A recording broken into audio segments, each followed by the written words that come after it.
All right. Hi guys. Welcome back to the channel Dev and Maggie. Yes. Actually, this is a podcast जिसका हमने नाम सोच के रखा था कि हम multiple orgasms रखेंगे. हमने बहुत टाइम पहले सोच लिया था ये. Like last year I guess हमने Instagram पे live करा था and we thought about this channel and हमने सोचा था that we will keep the name multiple orgasm but we are yet to see कि उसके लिए हमारे पास domain available है कि नहीं है. Yeah. सो वो आपको भी हमें सजेस्ट करना चाहिए कि हमारे चैनल का नाम क्या होना चाहिए because we want to keep it like a couple channel which will cater to mainly relationships. ये हड़रा नहीं कर सकती तो क्योंकि ये हड़रा रिकॉर्ड हो रहा है और ये हड़रा लगेगा. नहीं लगेगा. पॉडकास्ट में कट्स नहीं होते हैं यार, मजा मैंने नहीं देखे हैं बहुत. Anyway let's start. So we did a Q&A on our Instagram and वहां पे हॉट टॉपिक है रिलेशनशिप प्रॉब्लम्स. हम बहुत ज्यादा डिस्कस करते हैं बिकॉज आई फील लाइक कि बहुत सारे लोग ईदर दे आर इंट्रोवर्ट और either they don't have anyone to share their problems with and because वहां पे सब कुछ एनोनिमस होता है तो लोग अपना दिल हल्का कर लेते हैं. हमें बहुत सारे क्वेश्चंस आए हैं मैगी को एंड हम उनको एक एक करके आंसर करेंगे. नॉट श्योर कि हम सारे कवर कर पाएंगे नहीं कर पाएंगे बट जितने, क्योंकि बहुत सारे सिमिलर भी होते हैं तो हम उनको एक को कंपाइल करके we will answer the questions. Hope you find this podcast क्या कहते हैं हेल्पफुल इन सम वे. हाँ, हेल्पफुल एंड इन्फॉर्मेटिव एंड इससे आपको एक वो भी मिल सकती है what do you call motivation या फिर एक प्रेरणा बोलते हैं ना. हाँ, मोटिवेशन कि भाई आप भी हमारे साथ प्रॉब्लम शेयर कर सकते हो. तू नहाया था आज? Of course. अच्छा. क्यों? नहीं अभी तो नहा के आया हूँ मैं. ठीक है. एक्चुअली हमने क्वेश्चंस पढ़े नहीं है दोनों ने ही. व्हाट वील डू इज एक क्वेश्चन तू पिक कर लियो, एक क्वेश्चन मैं पिक कर लेती हूँ. या we'll start from the top but still. So the first question I want to pick is I will not name the person but the question is after a failed relationship how did you start again? Weren't you scared? How did you felt first time? Nice question. So we both have had failed relationships before getting into relationship with each other and हम दोनों के scenarios अलग थे but of course a failed relationship is a failed relationship और वो impact तो करता ही है आपके दिमाग को. So if I talk about myself I will try to keep it short by the way.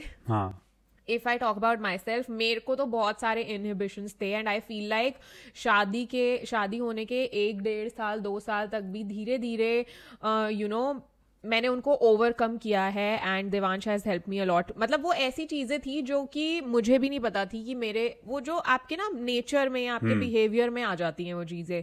For example आपको ट्रस्ट नहीं होता किसी पे and then I used to be like very defensive हर चीज में. मतलब from the start from the top जब हम शादी की बातें भी हमारी हो रही थी और हम डिस्कशंस करते थे मैं हर चीज पे ना मेरे वो आ जाती थी मेरी जैसे होता नहीं है कि मैं लड़ने के लिए चली जाती थी बिकॉज वो सारी चीजें मैंने पास्ट में जो फेस करी थी लड़ाइयों की वजह से और इनसिक्योरिटीज की वजह से वो इसके साथ धीरे धीरे करके वो सामने आ रही थी and he has tackled it very beautifully because इसका नेचर थोड़ा सा ऐसा है. बेसिकली ये प्रॉब्लम होती है जब आप एक फेल्ड रिलेशनशिप से निकलते हो. ऑब्वियसली आप बहुत सारी चीजें सीखते हो, आपके एक्सपीरियंसेस बहुत अलग होते हैं एंड क्योंकि वो आपको इन सम और द अदर वे हर्ट करके जाते हैं तो एक एंगर भी होता है. ठीक है कि भाई एक बंदे को हमने 100% दिया फिर भी हमें पीछे से कुछ नहीं मिला आगे से. तो अब जब आप नए रिलेशनशिप में जा रहे हो तो फिर क्या होता है उसके अंदर ये इश्यूज होते हैं कि अगर कहीं ना कहीं अनइंटेंशनली आपका पार्टनर वैसी कोई सेम चीज कर देता है तो आपके माइंड में ये एक चीज आती है कि यार अब तो मैं ये चीज नहीं सहूंगी.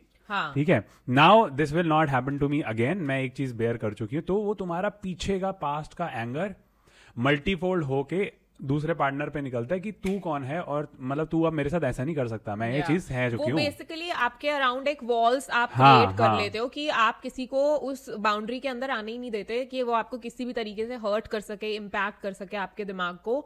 एंड वही आपके एक्शंस में दिखता है थ्रू योर एंगर थ्रू जो आप रिएक्ट करते हो जैसे चीजों पे. It was difficult at first लेकिन टाइम के साथ आई थिंक हो जाता है if you are with the right person and ऐसा नहीं हो सकता कि takes a lot of efforts to क्या कहते हैं सारी चीजों को ऑब्वियसली स्मूथ करने के लिए टाइम लगता है and patience is the key. तो दूसरे पार्टनर के लिए यही होगा दैट डू नॉट मतलब एकदम इम्पल्सिवली तुम्हें नहीं करना उस चीज को रेसिप्रोकेट कि अगर गुस्सा आ रहा है तो तुम्हें भी गुस्से पे ही रिप्लाई करना है. Just exit the situation and फिर थोड़ी देर बाद बात करो. ठीक है, चलते हैं हमारे नेक्स्ट क्वेश्चन की तरफ. थोड़ा छोटा ही रखते हैं. बहुत लंबा खिंच जाता है. कुछ नहीं होता यार, it's fine. My husband after marriage and 1 kid later is a totally different person, ignores me, shout at me, no empathy, doesn't care, ignores me, blames me for everything. If I try to communicate my feelings, we had a fight. It's our daughter's first birthday in a few days and we aren't talking since a week because I am tired of communicating, and then again we have a fight. The cycle never ends and I have gone silent. इसके अंदर तो पीछे बहुत सारी मतलब वो हो सकते हैं ना reasons behind the behaviour. To this I would say मुझे नहीं पता कि आपने एक्चुअल में, आप कह रहे हो कि कम्युनिकेट तो आप करते हो चीज़ें और यू नो आपने हमेशा अपनी फीलिंग्स कम्युनिकेट करने की कोशिश करी है, but I don't know because you have not mentioned this कि आपने क्या उनसे पूछा है कि उनको क्या इश्यूज आ रहे हैं या क्या प्रॉब्लम हो रही है. बिकॉज लाइक यू सेड आपकी डॉटर का फर्स्ट बर्थडे है, राइट? सो जब मतलब जैसे if a child is born, so a mother goes through a lot of changes और मेंटली एंड फिजिकली, बट हो सकता है कि जो भी एडेड रिस्पॉन्सिबिलिटी होती है, I hope the finances and everything is fine. मतलब क्या चीज है, basically I am trying to say कि क्या चीज है जो कि उनको परेशान कर रही है या फिर उनके बिहेवियर को ऐसे इम्पैक्ट कर रही है. Have you tried to communicate this with him instead of just complaining about how you are feeling? See communication का मतलब ये नहीं है कि सिर्फ आपने बता दिया कि मेरे को क्या क्या प्रॉब्लम्स हो रही हैं. ये आपने अपनी साइड रखी, लेकिन ये भी जानना जरूरी है कि सामने वाला बंदा जो है वो ऐसा बिहेव क्यों कर रहा है. जैसे कि we need the reasons behind it. Now it could be when you have a kid. बहुत सारी लड़कियों को ये होता है that they don't feel like you know getting physical immediately, या फिर थोड़े टाइम बाद भी, थोड़े टाइम तक उन्हें ये नहीं होता that we need to get physical with our partner. I am not sure कि इस केस में ऐसा है कि नहीं है, but might be the reason. Then obviously you have a kid, there is a lot of added responsibilities financially and बच्चे की रिस्पॉन्सिबिलिटी. बहुत काफ़ी बच्चे तंग भी करते हैं और उस चीज़ को लेके frustration. They might be some business troubles, क्योंकि फाइनेंशियल रिस्पॉन्सिबिलिटी अब बढ़ गई है, तो बिजनेस अगर स्लो है तो उसको लेके फ्रस्ट्रेशन होती है. एंड उनको अगर कोई पर्सनल प्रॉब्लम हो रही है, because men are very shy when it comes to expressing themselves their problems. Yeah, and उनका जो problem solving का way होता है, I think it's not talking about the problem, but instead they keep trying to figure out a way कि इसको कैसे हम अपने आप सॉर्ट आउट कर बिना किसी से डिस्कस किए. एग्जैक्टली. मेन आर, देखो मेन को क्यों बोला जाता है that they are problem solvers, because हम सारी, किसने बोल दिया बोला जाता है, एक्सक्यूज मी. अच्छा नहीं बोला जाता होगा भाई, यहाँ पे लड़की बैठी है, मैं भूल गया था, ठीक है. बट क्योंकि बहुत सारे चीजें होती हैं जो होता है कि चलो ये बंदा कर देगा, ठीक है, चाहे वो बड़ी से बड़ी फिजिकल चीज हो, चाहे छोटी छोटी हो. बट जब अपनी प्रॉब्लम के बारे में बात आती है तो फिर सबसे पहले बंदा यही सोचता है कि इसको मैं खुद सॉल्व कर लूं without going to any other person. Later on अगर नहीं हो रही होती है solve, then they think to discuss, लेकिन वो बहुत कम सिनेरियो होता है. तो इसलिए प्रॉब्लम को कम्युनिकेट करने में लड़कों को टाइम लगता है. या तो आप एक ऐसा माहौल बनाओ जिसके अंदर आप बैठ के बातचीत कर सको और सिर्फ सुनो, कंप्लेंट मत करो, सिर्फ सुनो, और उतना सुनो जितना वो बता रहे हैं, जितना वो कंफर्टेबली बता पा रहे हैं. And then try to figure out कि ये प्रॉब्लम्स क्यों हो रही है. Because at the end of the day आपका दोनों का रिलेशनशिप खराब हो रहा है और साथ में उस बच्चे को भी इम्पैक्ट हो रहा है. That's why. अच्छा की त्रिपिलू. चलो ठीक है. नेक्स्ट क्वेश्चन है from a girl and it says I am trying to be a baddie, अंदर से सैडी आफ्टर ब्रेकअप. ओके, और क्राइंग वाला इमोजी लगा हुआ है साथ में. So obviously everyone likes to put up a strong face, कि भाई हमें दुनिया ये ना देखे कि हमारे अंदर कितना ज्यादा दुख और आंसू भरे हुए हैं और हमारा दर्द दुनिया ना देख पाए.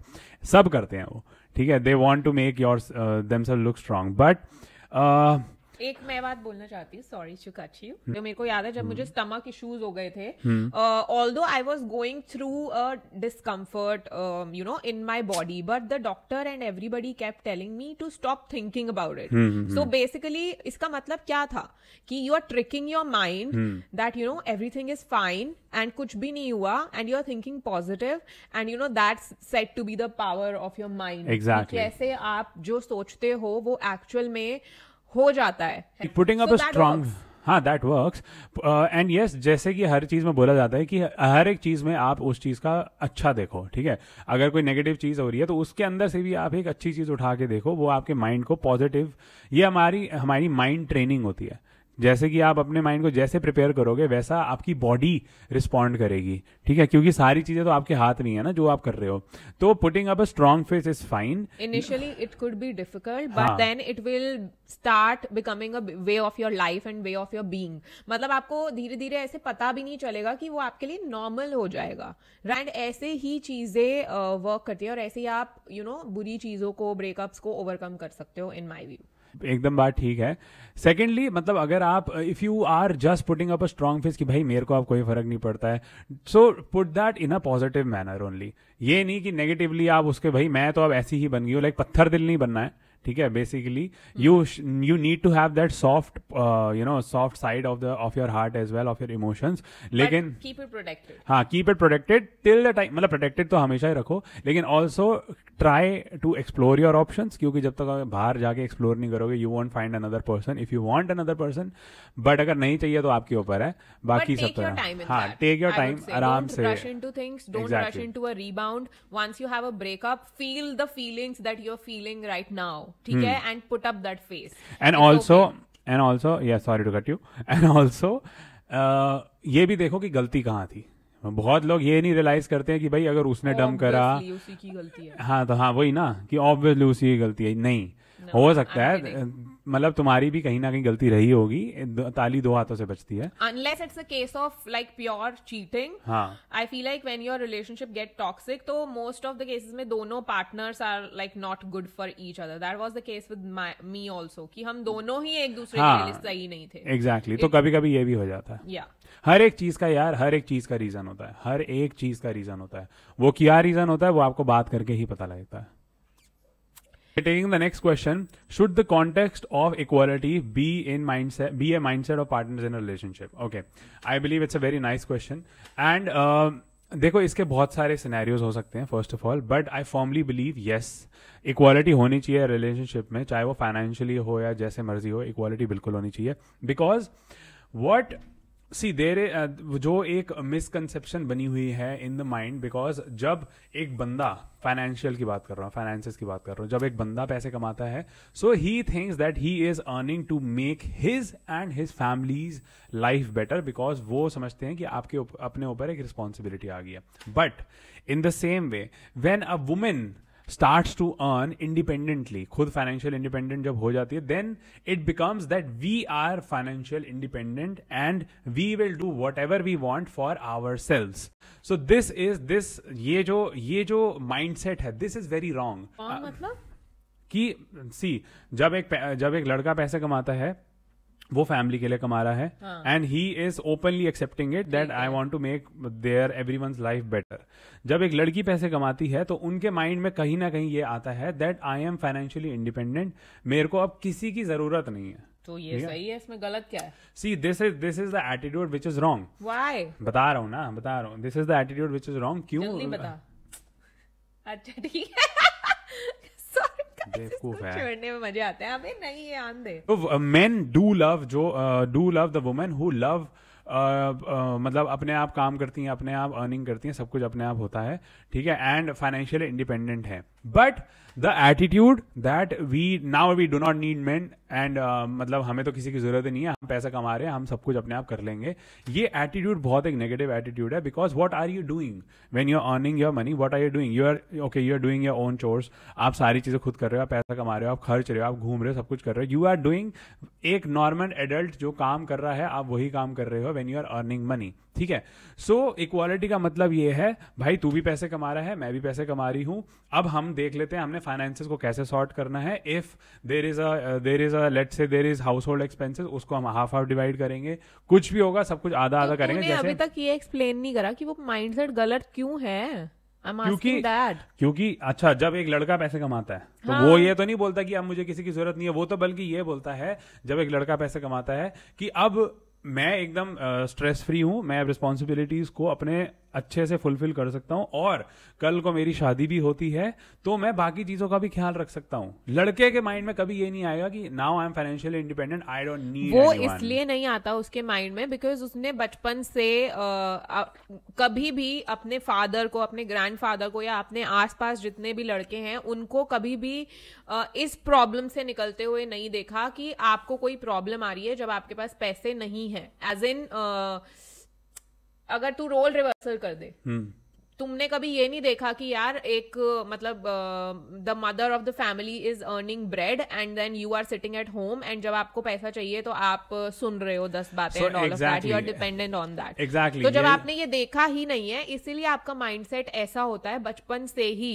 कि you know I have to provide for my family. Whereas लड़कियों के लिए जब वो नहीं प्रोवाइड, एक हाउसवाइफ भी is providing for a family, a housewife is also doing like 100 things, जो कि प्रॉबेबली काफी ज्यादा मुश्किल है, राइट, एज कंपेयर करना नहीं चाहिए, but still it is not a easy job to run a house. Okay, हम अभी कर रहे हैं तो हमें समझ में आता है, अभी यहाँ पर मम्मा नहीं है थोड़े टाइम के लिए। बेसिकली सी मैं यही चीज कह रहा था कि चलो एक सिनेरियो ये होता है जहां पे दोनों कमा रहे हैं, एक सिनेरियो में ये होता है जहां पे इक्वालिटी होती है जब एक बंदा काम कर रहा है, पैसे कमा रहा है, और बंदी जो है, जो लड़की है, वो घर संभाल रही है, बच्चों को संभाल रही है। तो वहां पे भी there should be equality, that you should understand that the person is coming from out, और वो थका हुआ है, वो पैसे वैसे कमा के आया है, वो काम करके आया है, then it's your duty to make him feel comfortable at home, serve him food, whatever, dinner वगैरह बनाना, because you are a housewife by profession। But जो वो बंदा आ रहा है उसकी भी ये ड्यूटी बनती है कि ये चीज को एक्नॉलेज करना कि वो घर संभाल रही है, कि वो सारे बच्चों, दोनों बच्चों को या व्हाट्सएवर कितने बच्चे हैं उनको संभाल रही है, वो स्कूल छोड़ रही है, डिनर लंच ब्रेकफास्ट सब कुछ कर रही है, तो इक्वली वो भी उतना ही काम कर रही है। तो इसमें ड्यूटी, हाँ, और इसमें it's your duty then to give her enough supplies and enough finances, जो कि वो अपना महीने का खर्चा निकाल पाए एंड अपने भी शौक पूरे कर पाए। तो ये होती है इक्वालिटी। ओके, जहां दोनों कमा रहे हैं वहां पे भी इक्वालिटी होनी चाहिए, जहां दोनों नहीं कमा रहे हैं वहां पे भी इक्वालिटी होनी चाहिए। और गाइस, मैं आपको एक बात बोलूंगी for all my girls listening right here, equality ये वो सारी ऐसे बड़ी बड़ी बातें करना बहुत ज़्यादा आसान होता है, but I would just urge you guys to, आपके अंदर इतना कॉन्फिडेंस आएगा तब जब आप अपने लिए कुछ करोगे और आप फाइनेंशियली इंडिपेंडेंट होगे। Basically concentrate on your career and be financially independent at least, ताकि आप ये सारी चीजों के बारे में सोच पाओ, अपनी आवाज रेज कर पाओ और अपने पॉइंट्स एंड व्यूज फॉरवर्ड रख पाओ। Hello guys. How can we be more expressive when conveying our feelings to our partner? More expressive, okay. Guys, इसमें कोई रॉकेट साइंस है नहीं, देखो ठीक है, रॉकेट साइंस है नहीं। ऐसा बोला जाता है कि एक्सप्रेस करना अपने आप को बहुत ज्यादा मुश्किल होता है, ऐसा सब बोलते हैं, ऐसा सब दिखाते हैं, but it is the easiest thing in the world, I feel like. To just being honest and saying it out loud is just like the most easiest thing that you can do to yourself and to someone जिनसे भी आप बात कर रहे हो, जिससे भी कोई भी सीन है आपका, बेसिकली कोई भी इशू है या कुछ भी है कॉन्वर्सेशन के लिए। तो इसमें कुछ भी रॉकेट साइंस नहीं है। आपको ये नहीं सोचना मैं एक्सप्रेसिव कैसे होऊं, आपको कोई मुहावरे उसमें गाने नहीं है, डालने नहीं है, उसको कुछ सुंदर नहीं बनाना है। अगर आप कुछ बिटर फील कर रहे हो, बोल दो उसको, जैसा फील कर रहे हो, जस्ट बी ऑनेस्ट एंड से इट, ठीक है।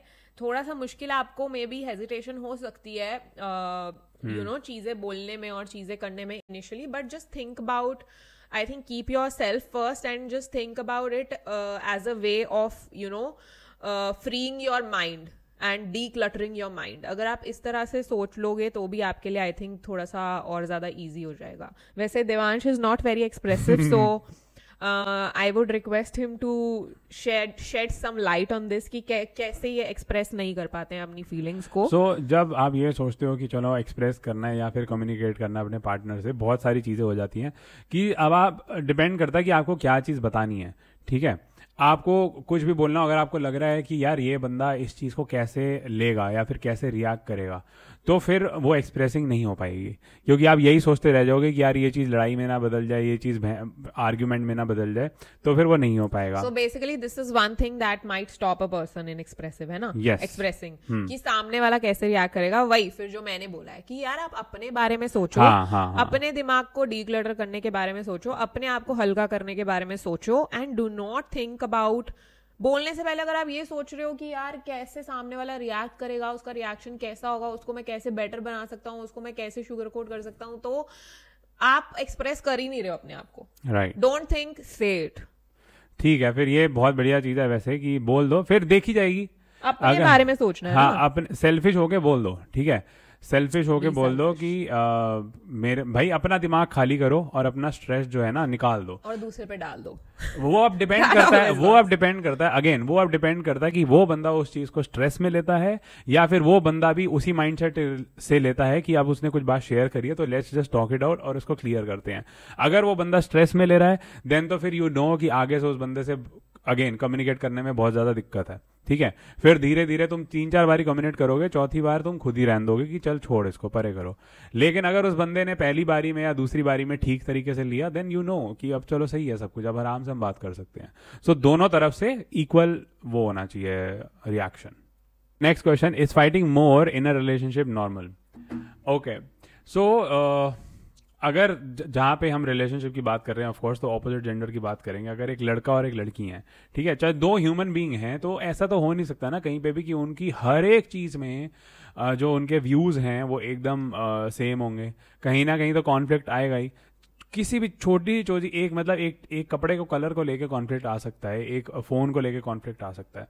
तो अगर उस पर कॉन्फ्लिक्ट आएगा तो उस पर लड़ाई हो सकती है, आर्ग्यूमेंट, मैं पूरी लड़ाई की बात नहीं कर रहा, आर्ग्यूमेंट बहसबाजी हो सकती है. So it is very normal.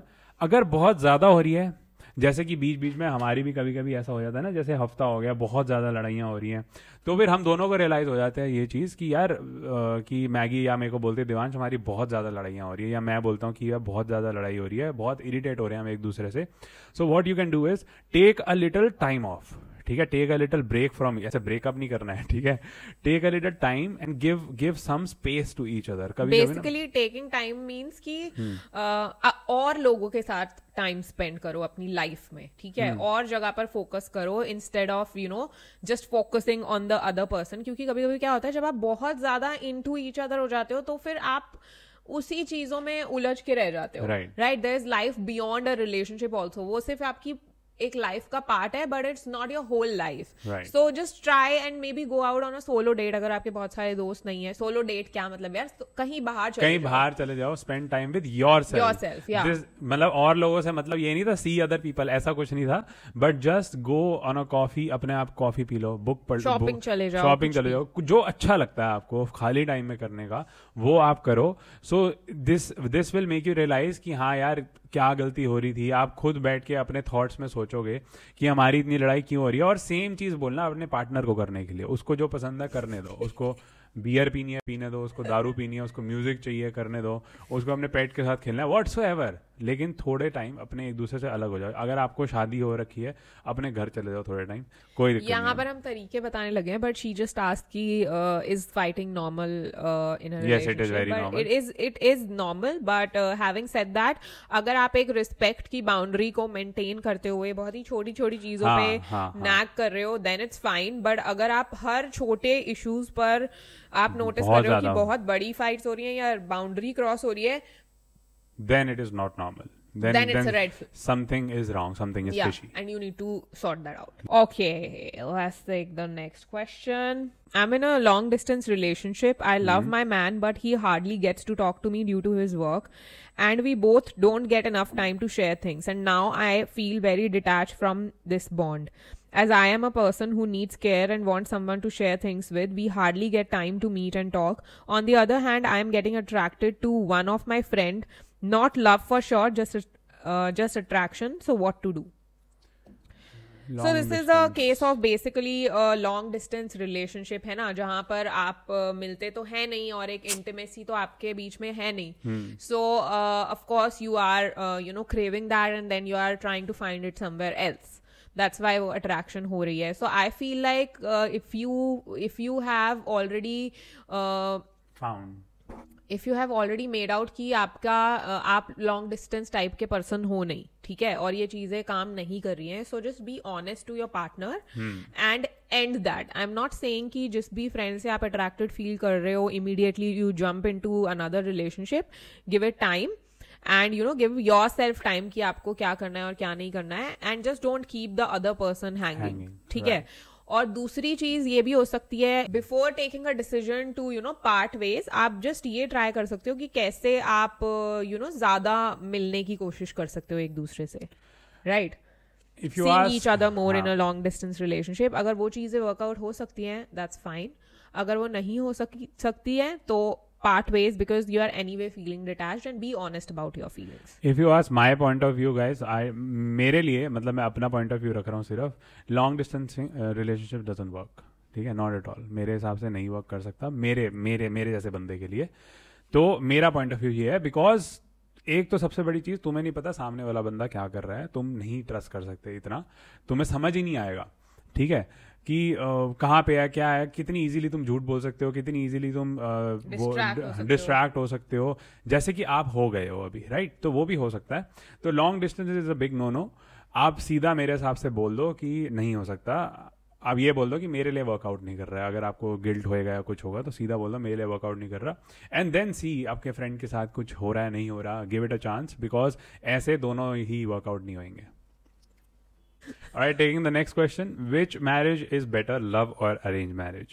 तो जैसे कि एक बहुत ही पुरानी सेइंग है हमारे पेरेंट्स के टाइम की, कि शादी का एक ऐसा लड्डू है जो खाए वो भी पछताए, जो ना खाए वो भी पछताए, ठीक है. अब हमारी शादी हो गई है, इसके भाई की शादी नहीं हुई है. ऐसा नहीं है कि ही इज मतलब उसको एकदम वो हो रहा है कि मेरे को शादी करनी है, और ऐसा नहीं था मेरे अंदर भी कि मेरे को नहीं करनी, ठीक है. इट्स ऑल अबाउट कि भाई तुम्हारा पार्टनर कैसा है, तुम उसके साथ किस लेवल पे आप उसके साथ बॉन्ड कर रहे हो, किस लेवल पे आप उसके साथ आपका वो है, क्या बोलते हैं उसको, कंपैटिबल हो. लव मैरिज भी टूटती है, अरेंज मैरिज भी सफल होती है बहुत ज्यादा. So it's a marriage is a bluff. आप एक बंदे को नहीं जान सकते हो when you are in a relationship, because जब भी आप दोनों मिल रहे हो you are at your best. आप अच्छे से तैयार होकर जाते हो, वो अच्छे से तैयार होकर आता है, आप एकदम बेस्ट बिहेवियर पे होते हो, you hold your farts and everything.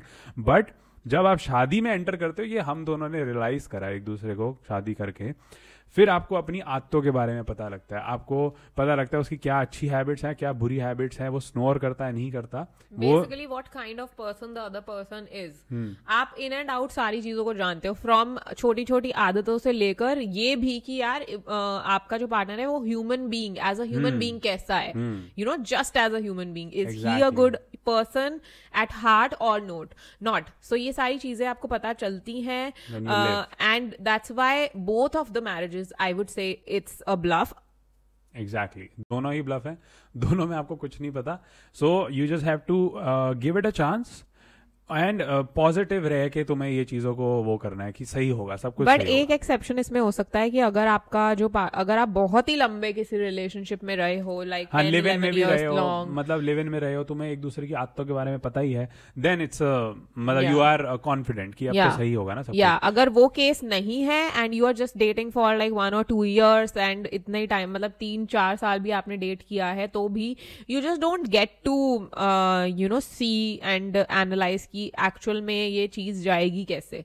So you just have to be mindful of few things. मुझे ऐसा लगता है आपका नेचर एक बेसिक से स्टार्ट करो बस, क्योंकि अंदर की चीजें तो आप नहीं पता कर पाओगे कि आपका नेचर कैसा है दोनों का, एंड यू नो वाइब आपकी जो सोच है वो मैच हो रही है या नहीं. I think that's like the basic core of that. Otherwise बाकी सारी चीजें तो आप टाइम के साथ ही फिगर आउट करते हो. और लंबी से लंबी गाइस रिलेशनशिप भी टूटते हैं, और छोटा छोटा भी रिलेशनशिप बहुत बड़ा बन जाता है. तो it's a bluff, it's a pure bluff. और अब वो देखो आप, आपके ब्लाइंड में 3 इक्के निकल रहे हैं या फिर आपकी मूवलेस हो रही है, वो आप देखो. बट यस, दोनों ही ब्लफ है. हाँ, ऐसा बहुत मुश्किल है बोलना कि कौन सी. Anyway, last question. A boyfriend has a girl best friend and they are too close. It's okay to feel jealous and solution for me. She's asking for a solution basically. Okay. Even I have a girl best friend and but she's married. हाँ, she's married. तो मतलब it's okay to be jealous obviously, और जो लड़की है जो आपकी लाइफ में I don't think it's okay to be jealous. अगर आपके दिमाग में जेलसी आ जाती है ना, एक बार अगर वो स्टार्ट हो जाती है ना, then there is no stopping that. तो बात कर लो. तो I feel like from the start, like from the get go, आपके पार्टनर की आई थिंक ज्यादा रिस्पॉन्सिबिलिटी है to make you feel secure enough in the relationship, ताकि आपको उसकी गर्ल बेस्ट फ्रेंड से कोई प्रॉब्लम ना हो. अगर आपको कोई प्रॉब्लम हो रही है, and you know if you have a valid reason for that, अगर आपके पार्टनर ने आपको रीजंस दिए हैं to be jealous, then do not take it upon you. And you know I would say आपकी जेलसी बिल्कुल वो है, जायज है, and you need to like take a stand for that. Stand, और अपने पार्टनर से भाई बता दो. स्टैंड तो चलो ठीक है, पार्टनर को बोल दो, क्योंकि when there is a best friend, जो बेस्ट फ्रेंड हो सकती है कितने साल का रिलेशनशिप हो उनका, तो उनकी एक बहुत ही बड़ा कंफर्ट लेवल होता है. गाय और लड़की, लड़का और लड़की अगर बेस्ट फ्रेंड है तो बहुत बड़ा लेवल, कंफर्ट लेवल वो शेयर करते हैं, क्योंकि बहुत रेयर चांसेस होते हैं लड़का लड़की के बेस्ट फ्रेंड होने के. ठीक है. बट जैसे तेरा और पलक का हम एग्जाम्पल लें, they say I love you to each other. Okay, जब ये मिलते हैं तो ये अच्छे से हग करके मिलते हैं, एंड इनकी इतनी ज्यादा क्लोजनेस है. बट मेरे दिमाग में कभी भी जेलसी का फैक्टर नहीं आया है, and you know that was his responsibility की मैंने आने ही नहीं दिया. मतलब देयर वर नो साइंस जहां पे ये सोच सके कि यार दिस इज समथिंग इनअप्रोप्रिएट. ऐसा नहीं था बिल्कुल भी, बिकॉज क्योंकि अगर आपकी वो बेस्ट फ्रेंड है, देन वो आपके लिए एक बहुत ही ज्यादा, मतलब you are also making her secure in a secure environment, और फिर आप मतलब अपनी वाइफ को भी एक वैसे ही इन्वायरमेंट में रख रहे हो, क्योंकि ऑब्वियसली आप उससे भी कुछ नहीं तोड़ सकते. अब ऑब्वियसली मैगी से तो मैं नहीं बिल्कुल कुछ तोड़ सकता, राइट. सो इस चक्कर में इज द गाइज रिस्पॉन्सिबिलिटी कि भाई वो सिनेरियोस कैसे प्रेजेंट कर रहा है और उसका बिहेवियर कैसा है दोनों की तरफ. एग्जैक्टली. अगर तू मान ले, तू पलक, मुझे कोई प्रॉब्लम हो रही है पलक से किसी बात पे, वो प्रॉब्लम्स क्या हो सकती है? जेलसी किस रीजन की वजह से होती है? कि यार तू क्यों उसके इतनी पास बैठा था, why were you touching her like that, और why वो तेरे से इतना क्यों चिपक रही थी, and all of that. Sorry. तो जब अगर वो इनअप्रोप्रिएट लग रहा है किसी को, तो वो इनअप्रोप्रिएट होगा, तो वो होगा, इसलिए मुझे नहीं लग रहा, मुझे आई लव यू भी इनअप्रोप्रिएट नहीं लग रहा, क्योंकि वो नहीं है. हाँ, राइट, ठीक है. लेकिन अगर आप सिर्फ थोड़ी छोटी छोटी चीजों से जेलस हो रहे हो, अगर वो घूमने जा रहे हैं अकेले, अगर वो ज्यादा बात कर रहे हैं, बात कर लो एक बार अपने बॉयफ्रेंड से. अगर if he gives a valid response, then it can sort, मतलब you can sort it out. But अगर नहीं दे रहा वो valid response, then there might be something, मतलब कुछ भी हो सकता है. ठीक है. But yes, it is okay to be jealous अगर वो आपको चीज लग रही है कि वो जेलस वर्दी है. Okay guys, so this is it. हमने कुछ 6-7 क्वेश्चन तो ले ही लिए और काफी लंबी वीडियो बन जाती है, क्योंकि when you come to explanation, especially दो बंदे और वो भी ऑपोजिट जेंडर के एक्सप्लेन करते हैं, तो थोड़ा टाइम हो जाता है. बट आई होप दोनों लड़का और लड़की को, दोनों को यहाँ पे चीजें सही लगी होंगी. और अगर आपका कोई भी पॉइंट ऑफ व्यू है, please do comment in the नीचे सेक्शन में. Right. And guys, we will keep coming up with more such relationship Q&As, because I know कि बहुत सारे और क्वेश्चन है जो अभी भी रह गए हैं, एंड बहुत सारे और क्वेश्चन आपके दिमाग में भी होंगे. So we will keep doing that, and just be like very you know precise next time जब भी आप अपनी प्रॉब्लम शेयर कर रहे हो, ताकि हम आपको एक बेटर कॉन्टेक्स्ट दे सके दोनों के पॉइंट ऑफ व्यू से. Right. And you can just send your Q&As. Instagram पे आप हमें फॉलो कर सकते हो. My handle is Divansh Kamboj and her handle is maggie.says. आप हम दोनों को फॉलो कर सकते हो. Do follow first of all, and second of all Q&As हम करते रहते हैं. DM कर लो, कोई भी प्रॉब्लम हो, just reach out to us. We are not professionals, but we are just here to share your problems. So let us know, and we will see you in the next podcast real soon. Till then, stay happy, stay foolish, and keep dating. Bye bye.